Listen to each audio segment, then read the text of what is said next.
Hi friends, இப்போ நம்ம vegetable kurma செய்ய போகிறோம். அதுக்கு தேவையான பொருட்கள் பார்க்கலாம். 2 பெரிய வெங்காயத்தை சின்ன சின்னதாக கட் பண்ணி எடுத்து வச்சுருக்கேன். தக்காளி, அப்புறம் ஒரு 2 கேரட், அப்புறம் 5-6 பீன்ஸ் கட் பண்ணி எடுத்து வச்சுருக்கேன். அப்புறமா தாளிக்கிறதுக்கு கருவேப்பிலை, கொத்தமல்லி, அரைக்கிறதுக்கு தேவையான பொருட்கள் ஒரு 2 பத்தை தேங்காய், ஒரு 3 பச்சை மிளகா, அப்புறம் தாளிப்புக்கு சோம்பு, பட்டை, லவங்கம், கசகசா, அப்புறமா காஞ்ச பட்டாணியை நல்லா ஒரு 8 மணி நேரம் ஊற வச்சு வேக வச்சு எடுத்து வச்சுருக்கேன். உருளைக்கிழங்கையும் ஒன்று முழுசாக போட்டு வேக வச்சு வச்சுருக்கேன். மசாலாவுக்கு தேவையான பொருட்கள் உப்பு, சால்ட், உப்பும் யூஸ் பண்ணிக்கலாம், நீங்கள் கல் உப்பும் யூஸ் பண்ணிக்கலாம். நான் இப்போ கல் உப்பு யூஸ் பண்ணுறேன். மிளகுத்தூள், கரம் மசாலா தூள், சிவப்பு மிளகாத்தூள், வீட்டு மிளகாத்தூள். ஓகே ஃப்ரெண்ட்ஸ், வாங்க சமையல் ஆரம்பிக்கலாம். ஃபஸ்ட்டு இந்த தேங்காய், பச்சை மிளகா, கசகசெல்லாம் போட்டு மிக்சியில் பேஸ்ட்டாக அரைச்சி வச்சுக்கலாம். வேணும்னா நீங்கள் முந்திரி பருப்பு ஆட் பண்ணிக்கலாம். ஓகே ஃப்ரெண்ட்ஸ், இப்போது ஒரு மிக்சி ஜாரில் தேங்காய், சோம்பு, கசகசா, முந்திரி பருப்பு இது நம்ம திக்கான பேஸ்ட்டாக அரைச்சி எடுத்துகிட்டு வந்துக்கலாம். தேங்காய், பச்சை மிளகா, சோம்பு, முந்திரி பருப்பு, கசகசாலாம் போட்டு அரைச்சி எடுத்துகிட்டு வந்தாச்சு. வாங்க அடுப்பை பற்ற வச்சு தாளிப்பை ஆரம்பிக்கலாம். அடுப்பை பற்ற வச்சாச்சு. இப்போது தாளிப்புக்கு தேவையான எண்ணெய் சேர்த்துக்கலாம். சன்ஃப்ளவர் ஆயில் தான் சேர்த்துருக்கேன். ஒரு 2 ஸ்பூன் அளவு சேர்த்துக்கோங்க.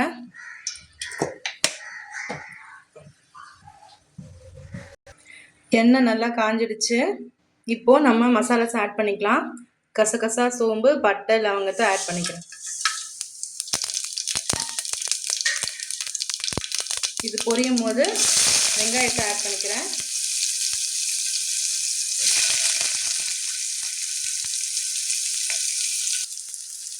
வெங்காயம் நல்லா வதங்கிடுச்சு. இந்த டைமில் நம்ம டொமேட்டோஸ் ஆட் பண்ணிக்கலாம்.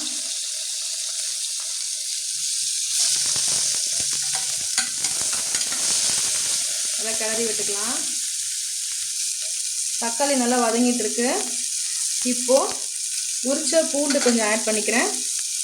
கூடவே கருவேப்பிலை ஆட் பண்ணிக்கிறேன்.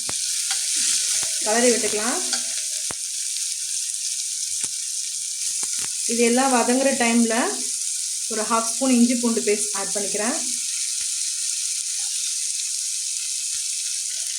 நம்ம போட்ட வெங்காயம், தக்காளி எல்லாம் வதங்கிடுச்சுது. இந்த டைமில் கட் பண்ணி வச்ச கேரட் சேர்த்துக்கிறேன்.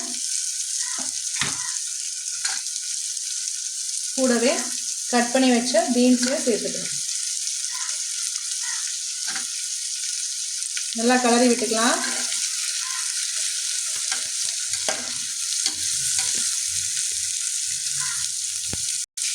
இந்த காய்கறிலாம் நல்லா வதங்கிட்டு இருக்கு.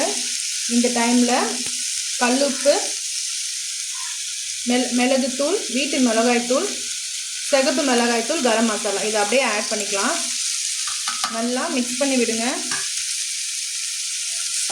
இந்த காய்கறி, இந்த உப்பு, மசாலாலாம் இதோடு வறுபட்டுட்டு வேக போட்டால் உப்பு காரம் நல்லா ஏறும்.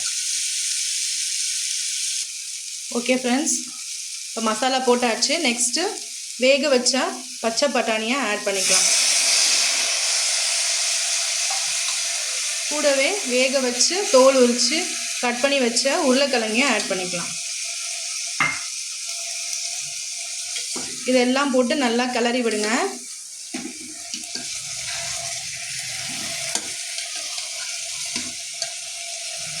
காய்கறிகளை நல்லா கிளறினதுக்கப்புறம் ஒரு 1/2 சொம்பு தண்ணி ஊற்றி இந்த காய் முழுகிற அளவுக்கும் தண்ணியை ஊற்றி வேக போடலாம்.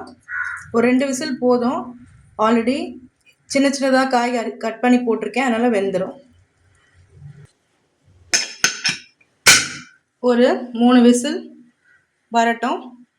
அப்புறம் குக்கர் ஆஃப் பண்ணிவிட்டு இந்த தேங்காய் அரைச்ச பேஸ்ட்டை ஆட் பண்ணிட்டா வெஜ் குருமா ரெடி. கடைசியாக கொத்தமல்லி தழை தூவி இறக்கலாம்.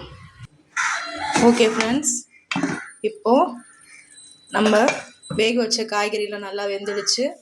இந்த டைமில் நம்ம அரைச்சி வச்ச தேங்காய் பச்சை மிளகா பேஸ்ட்டை ஆட் பண்ணிக்கலாம்.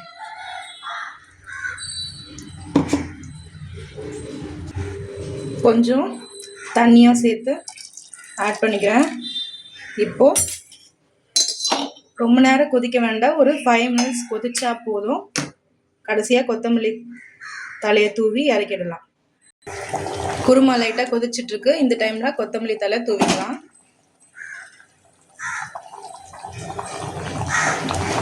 இப்போது வேற ஒரு பிளேட்டுக்கு மாற்றிக்கலாம்.